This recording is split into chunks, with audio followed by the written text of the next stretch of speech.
Сайн байцгаана уу ирэх үзэгчдээ, саяны телевизийн оргил цаг мэдээллийн хөтөлбөр та бүхэндээ хүрэхэд бэлэн боллоо. Анхаарлаа хандуулна.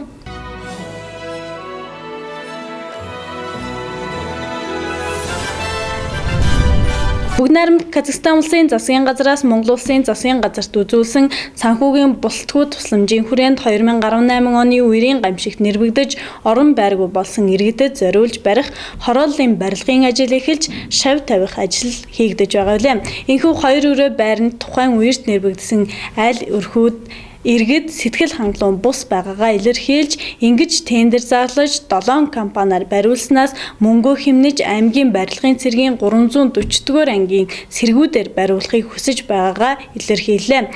Мөн баригдаж байгаа барилга нь тавьсан суурь нь стандартын бус бөгөөд 4 айлыг нийлүүлж барих нь иргэдийн амар тайван амьдрах эрхийг зөрчиж байна хэмээлээ. Бүгін міне суға неменеге кеткен селге кеткен адамдардың әлі нәрселері шешілмей басымызда баспана жоқ, қыс жазымен кигіз үйде қыстап ауру сырқау кісілеріміз бар.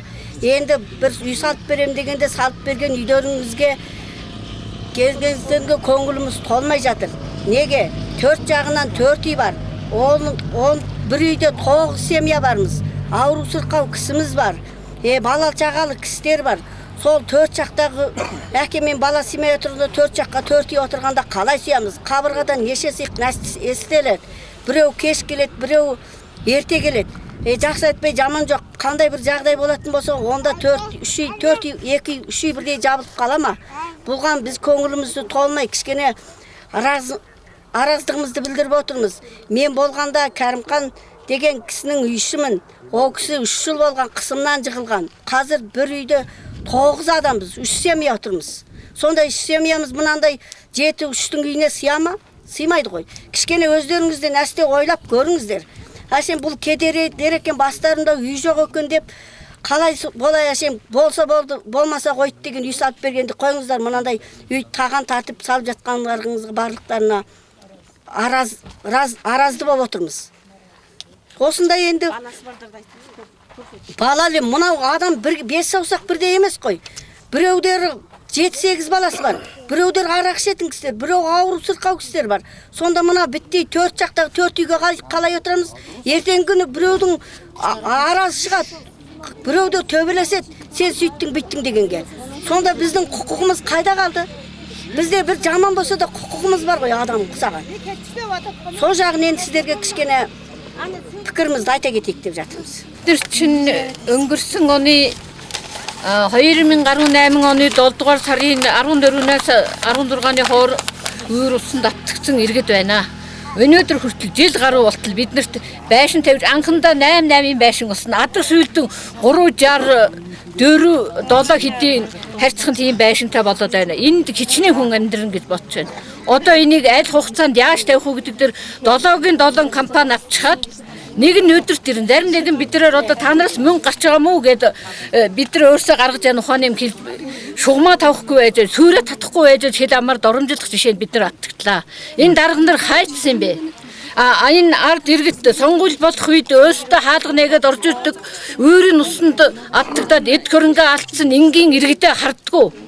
Ийм дарга гэж хаана байдیں۔ Дарга нар тэгээд тэр барилгын компаниуд нь ирж байгаа нь ирэхгүй байж хүнийг хэд амар доромжлохын орн энэ 50-т нь одоо энд ямар хүн яаж амьдрах одоо тэнд байж байгаа тэр нойлын хэмжээний дайны нэг жишээ бараг 90 метрлээд үтсэн ч тиймэрхүү жишээтэй ийм одоо биднэрт барилга тавьж өгч байна 10 саяар 8 саяар гэж байгаа ш дард иргэд.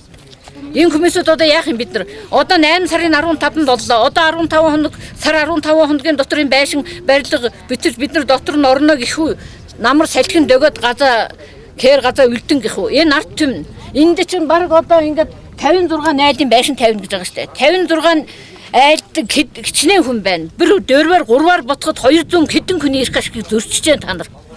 За би бас эрт орсон айлуудын иргэн байна. Би хувьдаа бол одоо хүсэлтэй хэлэхдээ энэ Баялгийн аймгийн Гэлэмхан дарга Бахтхумаар 2 лөө биднэрт Баялгийн аймагт 300 дэч гэсэн барилгын цэргийн анги байгаа штэ. Бид яг л тэр байгаа барилгынхаа цэргийн ангаараа энэ байшингаа бариулаад ормоор байна.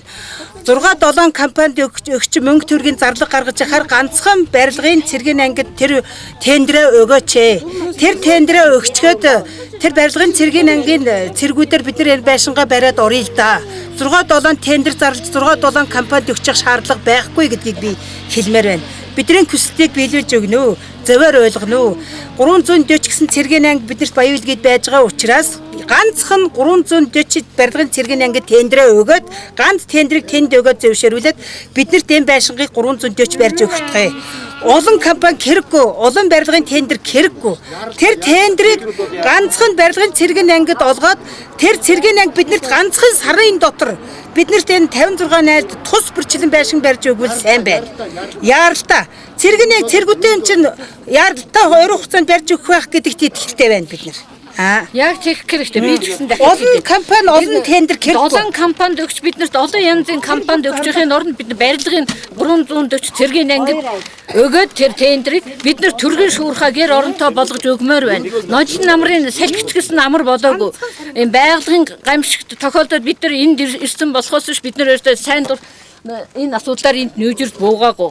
Ухаа санаагаа нэстэ усанд алдаагүй шүү. Өөр нь усанд орсон боловч барилгын цэргийн ангид өгөөд түргэн шуурхаа бидэд бариуж өгөхийг хүсэж байна.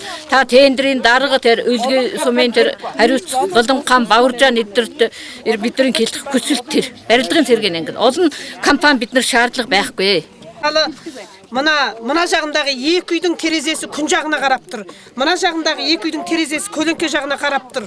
Сол мәселесі тағы теріс болып тұр. Онан кейін мына үйдің ішкі несі өлшемі 3:60. Ал несінде тересінде болғанда 4 тазасы 4 болуға тиісті екен. Былайғысы 7:68 болуға тиісті екен. Осыны жаңа біз мына жерде ана жерге барғанда бір қайрақ түсіріп жүрген әйелге кезігіп қалдық. Кезігіп қалғанда Кәлен деген әйел екен, ол Темісте мұғалім дейді. Ол кісі бізге былай айтты: сендер мына салып берген үйге қанағат неге қылмайсыңдар?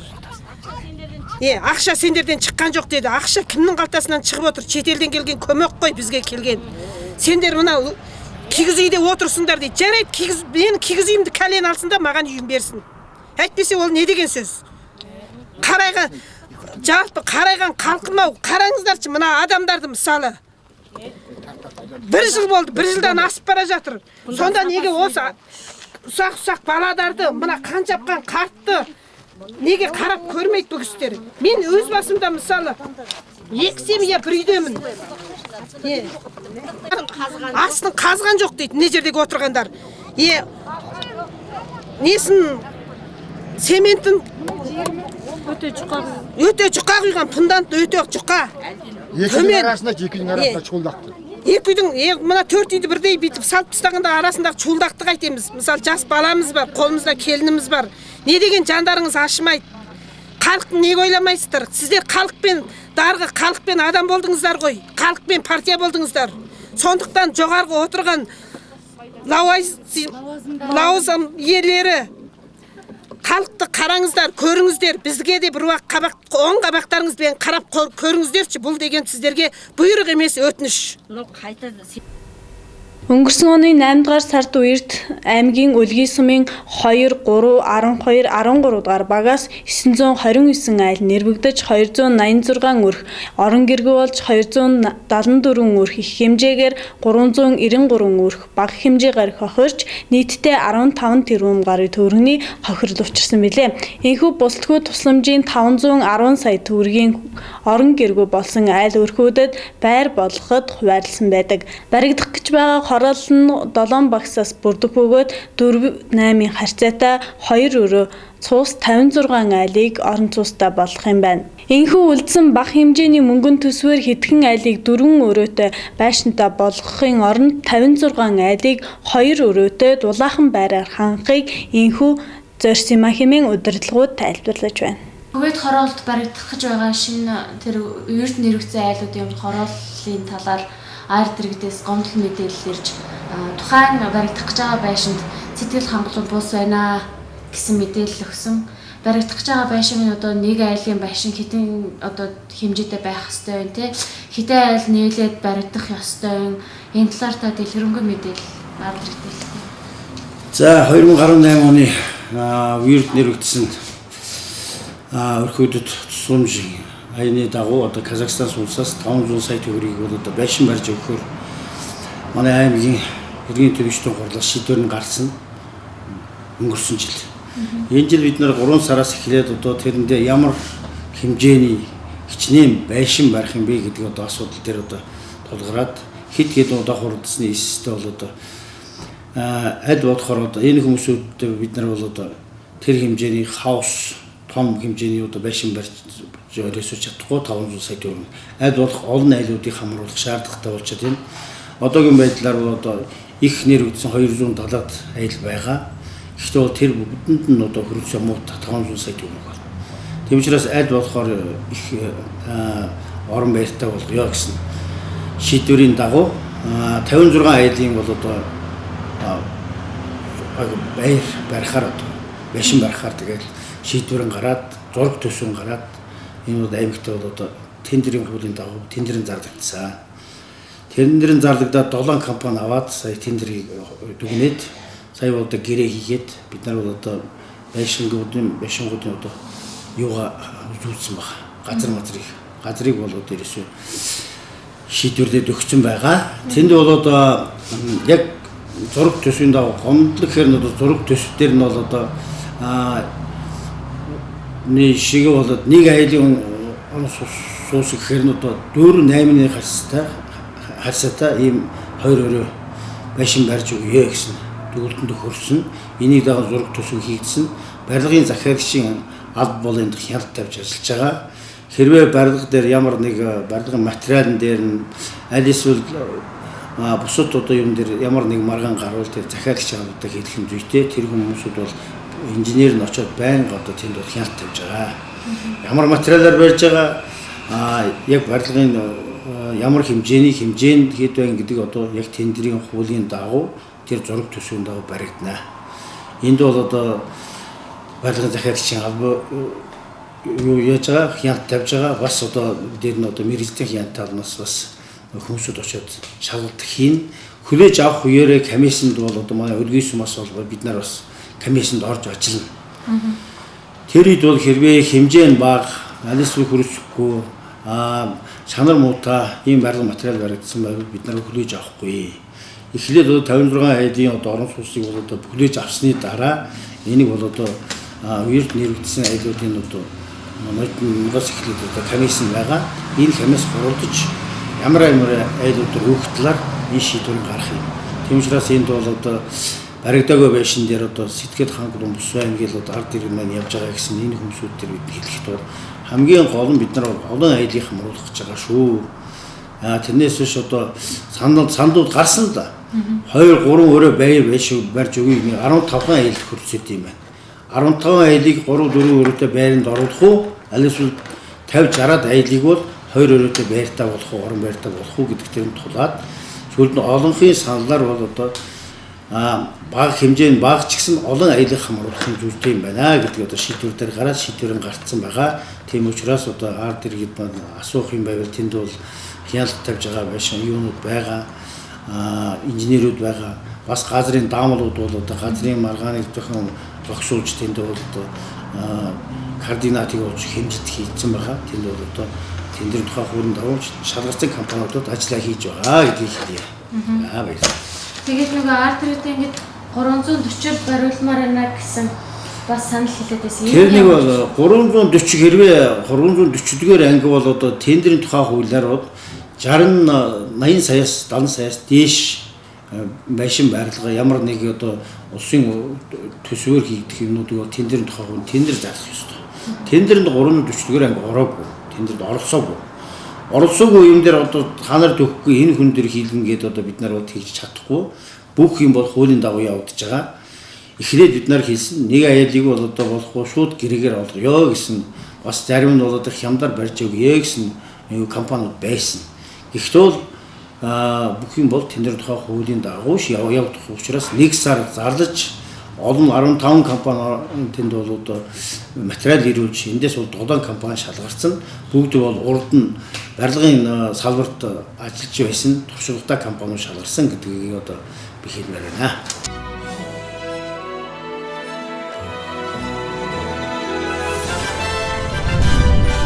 Дэлхийн мусульманчуудын 2 дахь том баяр болох Курбан баяр нь энэ өдрүүдэд 8 дугаар сарын 11-ээс 13-ны өдрүүдэд тохиож байна. Баянгүлийн аймгийн ислам шашинтнуудыг шүтдэг иргэд уг баярыг жил бүр өргөн дэлгэр тэмдэглэдэг уламжилтай билээ. Баяр нь нийтдээ 3 өдөр үргэлжлэх бөгөөд шариатын хуулиар боломжийн амьдралтай мусульман хүн болгон хон ямаа үхэр тэмээ зэрэг салаа туурайт малыг Аллах тэнгэрт өргөн барьж махыг нь бусдаа хуваалцаж ядуусыг хооллох зарчимтай байдаг. Энэ жилийн Курбан баяраар Монголын мусульман шашны нийгэмлэх 4,000 бог малыг махны үйлдвэрүүдэд нэрлэжээ. Мөн Турк улсын Дианест, Улаан хавирган сар, мөн Бишир Дернеги, Самарканд зэрэг байгууллагууд 10,000 гаруй нийтдээ аймгийн хэмжээнд 6 цагт 15,000 толгой мал гаргаж сум аймгийн засаг дарга болон багуудын засаг дарга байгууллагуудаар ирүүлсэн жагсаалтын дагуу махыг амжиргааны төвшин доогуур айл өрхүүдэд өрх толгойлсон гэр бүлүүдэд тарааж байгаа юм а. Тус ажилд аймгийн мэргэжлийн хяналтын газар, хот төгжүүлэх алба, байгаль орчны байсаагчид хамтран малын гэдэс толгой, арьс ширийг хаях асуудалд хяналт тавьж ажиллаж байна. Хот төгжүүлэх албанаас хогийн толгойд 3 нүх гаргаснаар малын гэдсийг зам дагуу хамаагүй хаях асуудлыг шийдвэрлсэн байна. Өнгөрсөн онуудтай харьцуулахад Курбан айт баярын үеэр малын гаралтай хоо хаягдал багассан боловч энэ жил арьс ширийг нь авахгүй байгаа учраас арьс шир ихээр хаягдаж байгааг мөн дурдж байна. Баярыг эхлэхээс өмнө холбогдох байгууллагууд болон иргэдэд сургалт зохион байгуулж хоггүй өнгөрүүлэх тухай зөвлөмжийг хөргүүлэн ажилласан байна. Хот төгжүүлэх албанаас 3 өдрийн турш зориултын цэгт хаяхыг хянаж нэгэн манаачийг байрлуулан ажиллаж байгаа юм. За бүгін міне 8 айдың 11-і барлық өлгей халқын, Баялгөй аймағының жалпы халқын мына жыл 12 айда бір рет болатын Құрбан айт мерекесі менен дарыңыз қабыл болсын дегенді айтайын.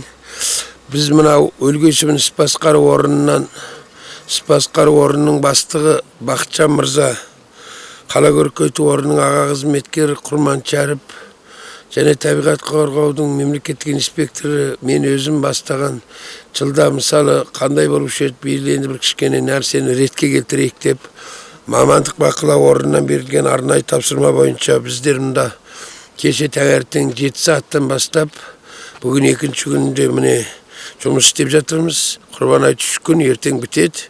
Сондықтан енді міне жерде жылда бұғытының жерінде анда-мында сай-салаға малдың, сойылған малдың қанжының қалай болса солай тіпті Қоқтөбенің өзіне келген малды неменелердің мына малдың ішкі дүниелері жаңағы қанжынынан бастап қалай болса солай төгіп жолдың бойына сүйтетін.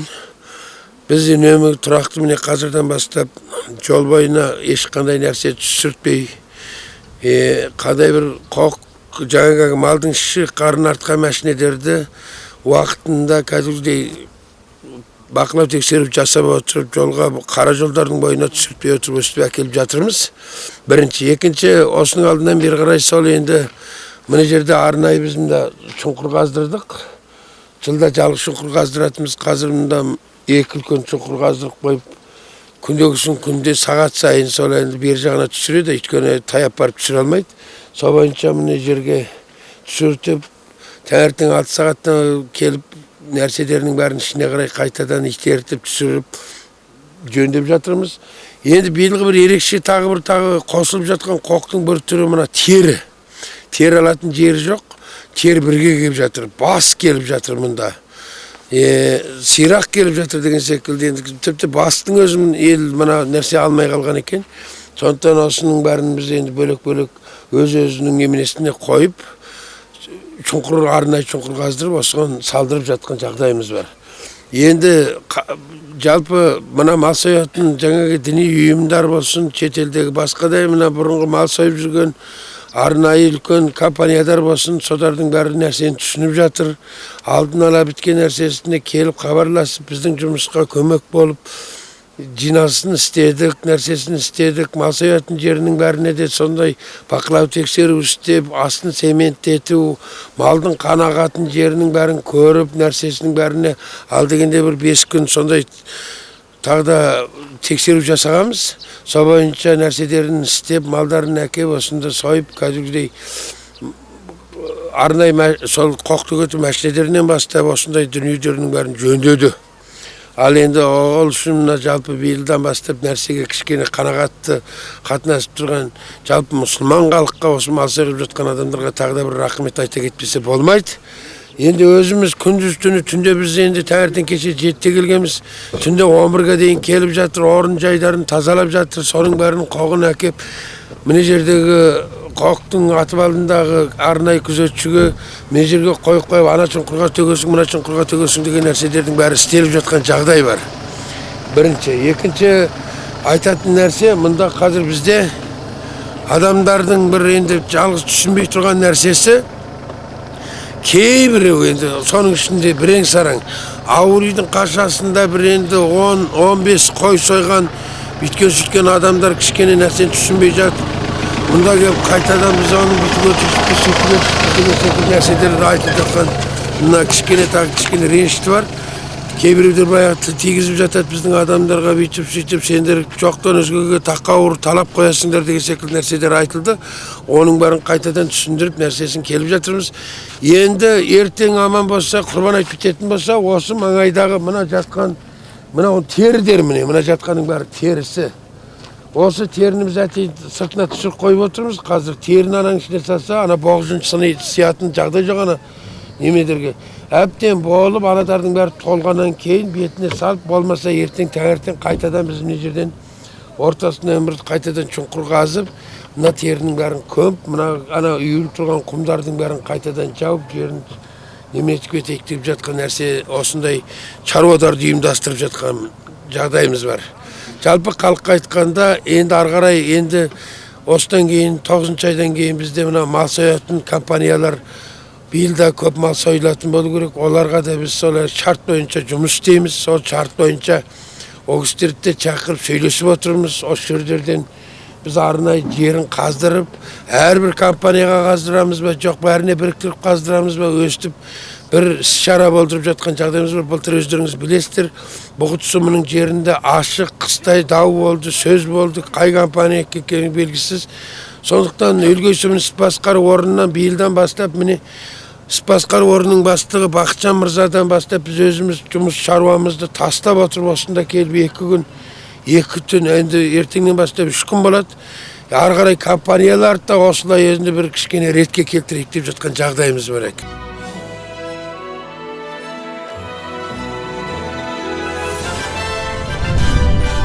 Улсын бүртгэлийн ерөнхий газраас Азийн хөгжлийн банкын санхүүжилтээр хэрэгжүүлсэн 11 нийгмийн үйлчилгээний хүртээмжийг сайжруулах зорилгоор бүртгэлийн системийг боловсронгуй болгох, төслийн хүрээнд Баян-Улгийн аймгийн бүх сум тосхныг улсын бүртгэлийн онлайн сүлжээнд холбосон байна.